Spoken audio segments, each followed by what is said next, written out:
আসসালামু আলাইকুম ওয়া রাহমাতুল্লাহি ওয়া বারাকাতুহু। সম্মানিত ভিউয়ার্স, আপনারা জানেন সলিমগঞ্জ ওলামা পরিষদ আপনাদের দেওয়া আমানত নিয়ে নোয়াখালীর লক্ষ্মীপুরে এসেছে। সলিমগঞ্জ ওলামা পরিষদ ইতিমধ্যে আলহামদুলিল্লাহ জনগণের আস্থা অর্জন করেছে।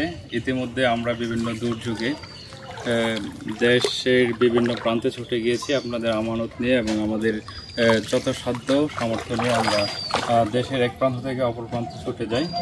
তো আপনারা দেখতে পাচ্ছেন যে নোয়াখালীর লক্ষ্মীপুরে আমরা যে জায়গাটা দাঁড়িয়ে আছি এখন, এই জায়গার মধ্যে পানির স্রোত চলতেছে রাস্তার উপর দিয়ে। এইদিকে আরও পানি ছিল, পানি কমতেছে আলহামদুলিল্লাহ। পানি কমলেও মানুষের যে কষ্ট, এটা আসলে এখনও শেষ হয়নি, কারণ তাদের যে পরিমাণ খাবার দরকার, পানির দরকার, এগুলো পর্যাপ্ত পরিমাণ এদিকে আসতেছে না।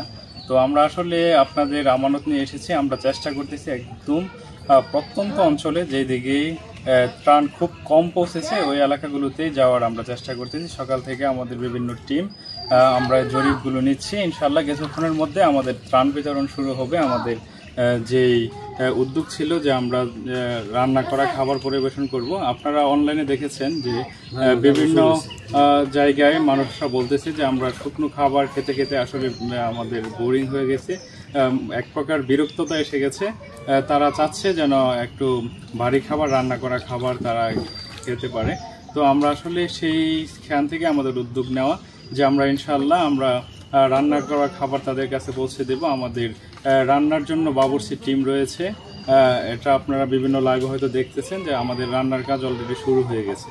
তো আমরা আসলে এই স্পটগুলো শনাক্ত করতেছি। ইনশাআল্লাহ আমরা এই স্পটগুলোতে আপনাদের দেওয়া আমানত যথাযথভাবে পৌঁছে দেবো ইনশাআল্লাহ।